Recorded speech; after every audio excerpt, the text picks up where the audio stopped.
Ready. ये हमारी pancreas को लेकर के थर्ड वीडियो है, जिसमें आपको मैं स्नार सेल, मैंने आपसे बताया था पिछली वीडियो में कि पैनक्रियाज में खासतौर पर दो तरह की सेल्स होती हैं, जिसमें एक तरह की स्नार सेल्स होती है और दूसरी को मैंने कहा आइसोलेट्स ऑफ लैंगरहैंस होती हैं। स्नार सेल से मैंने आपसे कहा था पैनक्रियाटिक जूसेस क्रिएट होते हैं, और आइसोलेट्स ऑफ लैंगरहैंस से मैंने आपसे कहा था इंसुलिन की सिक्रीशंस होती है खासतौर पर, क्योंकि डिफरेंट टाइप्स की होती है। Isolates of Langerhans of cells को हमने अल्फा, बीटा, डेल्टा और गामा चार टाइप में बताया है। अब बात आती है हमारे यहाँ पर स्नार सेल्स की। तो स्नार सेल जो हमारी बॉडी में इसमें पैनक्रियाज में होती हैं, उनमें खास काम क्या होता है, उनके जरिए एमाइलेज, लाइपेज और पॉलीपेप्टाइडेज, एमाइलेज, लाइपेज और पॉलीपेप्टाइडेज तीन तरह के इसमें से जूसेस क्रिएट होती हैं इन स्नार सेल्स के जरिए। और अगर हम बात करते हैं आइसोलेट्स ऑफ लैंगरहैंस की, ये alpha, beta, gamma and delta and gamma, ये चार तरह की होती है। Alpha, beta, gamma and delta. Alpha cells के जरिए ग्लूकागॉन की सिक्रीशन होता है, और बीटा सेल्स से इंसुलिन की, और गामा से डेल्टा सेल्स से बात करते हैं तो डेल्टा से सोमेटोस्टैटिन निकलता है, और गामा सेल की बात करते हैं पॉलीपेप्टाइड की करते हैं। तो इनके जरिए पॉलीपेप्टाइड की सिक्रीशन होती है, तो इनको ये आइसोलेट्स ऑफ लैंगरहैंस होती है। अब यहाँ पर एक पॉइंट दूसरा जो आपको समझने की है वो बात है कि ये मैंने लिखा है यहाँ एस सेल्स और आई सेल्स। जो स्टमक होता है, जो डुडनम होता है, जो डुडनल की वॉल है, डुडनम की वॉल्स में भी सेल्स होती हैं, उनको एस सेल्स और आई सेल्स बोला जाता है। एस सेल की जो सेल्स होती हैं उनमें एक खास विशेषता होती है कि वो सिक्रीशन को वो जो एस सेल से निकलने वाली जो सेल्स होती हैं, वो जब एसिड सिक्रीशन स्टमक में बढ़ जाती है, स्टमक में जब एसिड सिक्रीशन हो जाती है, उनकी वजह से एस सेल एक्टिवेट होती है, और उनके एक्टिवेशन की वजह से स्टिमुलेट होती है। उनकी स्टिमुलेशन की वजह से स्क्रीटिन नाम का एक एंजाइम निकलता है, और स्क्रीटिन नाम का एंजाइम क्या करता है काम, ये यहाँ से निकलता है और जाकर के गॉल ब्लैडर पे, ये जाकर के गॉल ब्लैडर पे बाइल की प्रोडक्शन को कम कर देता है, बाइल सिक्रीशन को कम रोक देता है, कम करता है, और स्टमक में जाकर के गट मोटालिटी को कम कर देता है। और इसके अलावा ये पैनक्रियाज की डक्टाइल सेल पे, या पैनक्रियाज जो होती हैं उनकी डक्टाइल सेल्स पे असर करके बाइकार्बोनेट्स प्रोड्यूस कराता है।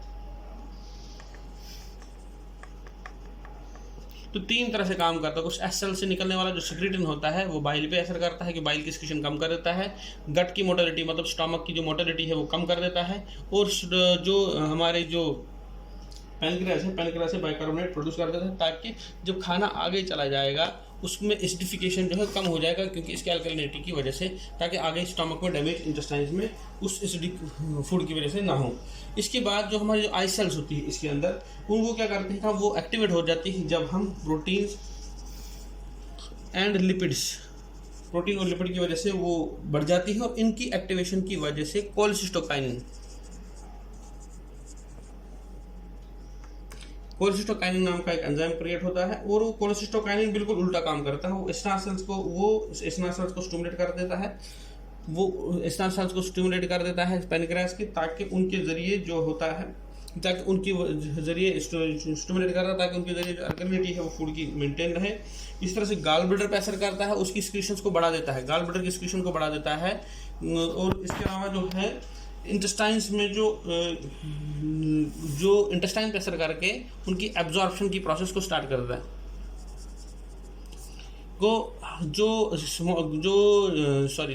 जो डुडनम है उसका भी, यानी जो हम इंटेस्टाइन के साथ से जोड़ेंगे, फर्स्ट पार्ट ऑफ इंटेस्टाइन तो डुडनम ही होता है, यानी जो इंटेस्टाइन में जो पाए जाने वाले सेल्स है एस और टी से आई सेल्स, ये एक तरह से एक दूसरे का उल्टा काम करती है। एक तो घटाने का काम करता है, दूसरा बढ़ाने का काम करता है, डिपेंड्स ऑन फूड की प्रोसेस पे। तो इंसुलिन, अब बात आती है यहाँ पर हमारे अल्फा, बीटा और gamma cells, alpha, beta, gamma और डेल्टा सेल्स के बारे में, लेकिन इसमें जो विशेष तौर पे वो अल्फा और बीटा सेल्स होती हैं, जो बॉडी में हाइपोग्लाइसीमिया हो जाता है। Hypoglycaemia means HYPOGLYCEMIA। हाइपोग्लाइसीमिया का मतलब होता है कि हमारी बॉडी का जो नॉर्मल शुगर लेवल है वो नापा जाता है 80 to 1 20 mg/dl।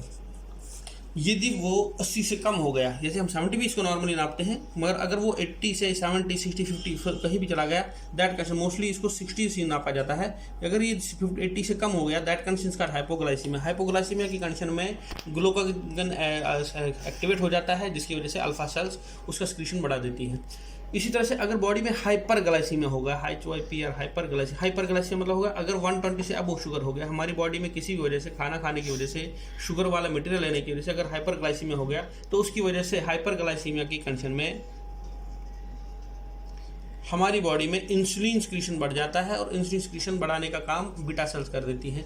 तो इसका एक बड़ा ये रोल है, लेकिन इसको डीपली स्टडी के लिए मैं एक नेक्स्ट वीडियो बनाऊंगा, जिसमें आपको मैं प्रॉपरली बता दूंगा कि ये क्यों निकलता है, कैसे निकलता है, उसमें क्या फिजियोलॉजी है। मैं अब हमारा जो ये वीडियो है, इसके साथ ही हमारी गामा और डेल्टा सेल्स का कोई एक बड़ा रोल उतना नहीं होता है। इसमें पॉलीपेप्टाइड और सोमेटोस्टैटिन निकलता है, उनका अपनी बॉडी में डिफरेंट प्लेसेस पर डिफरेंट काम है, लेकिन यहाँ पर हमारा जो फोकस रहेगा that will be insulin in next topic, because insulin हमारे को डायबिटीज़ पे असरअंदाज करता है। तो हमें डायबिटीज स्टडी करेंगे, उस टाइम हम इंसुलिन के बारे में डीपली बनेगी। आपका हो गया फिजियोलॉजिकल व्यू से पेनक्रियास कंप्लीट।